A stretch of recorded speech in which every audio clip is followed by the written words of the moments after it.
Okay, so as we're coming towards the end of the course now, I'm going to share with you the 5 biggest regrets that people have on their deathbed. And this was created by Bonnie Ware, who I believe worked in nursing homes and old people's homes, end of life care, that type of environment. And she did an experiment where she basically just asked these people that were at the latter stages of life, what do you regret the most? And what they come up with was the following. Okay, so they had, I wish I hadn't worked so hard. I wish I'd had the courage to express my feelings. That's number 2. Number 3, I wish I had stayed in touch with my friends. Number 4, I wish that I had let myself be happier. And there's a lot of wisdom in that. I wish that I had let myself be happier. Is it you that's stopping your own happiness? What blocks have you put around yourself so that you are not happy? Is happiness a choice? Or are we relying on external forces in order to make us happy? And the most common one was, I wish I'd had the courage to live a life true to myself, not the life others expected of me. This was the most common regret. So let's go through them. I wish I hadn't worked so hard. Now we're talking here about wage slavery, escaping wage slavery. We don't want to create a monster for ourselves, a job for ourselves that is going to take up all of our time and not allowing us to fulfill our values elsewhere, take care of family, meet our security needs. So working hard isn't the end here.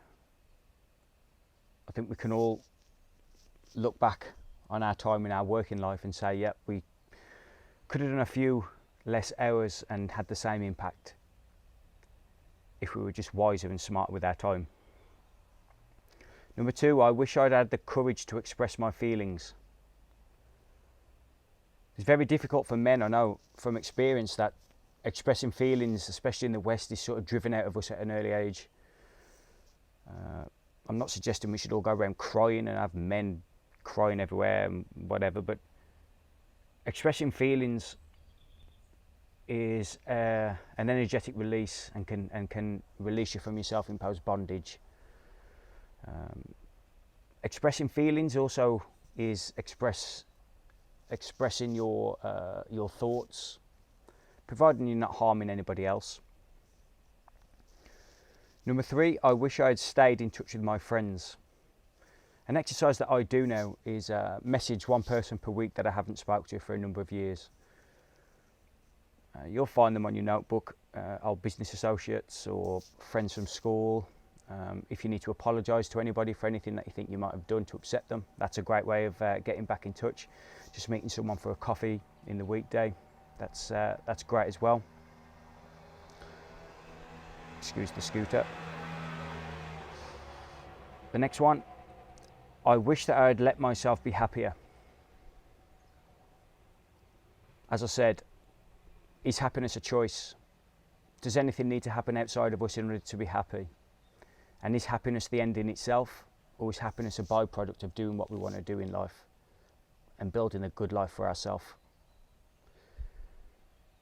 And the last one, I wish I'd had the courage to live a life true to myself, not the life others expected of me.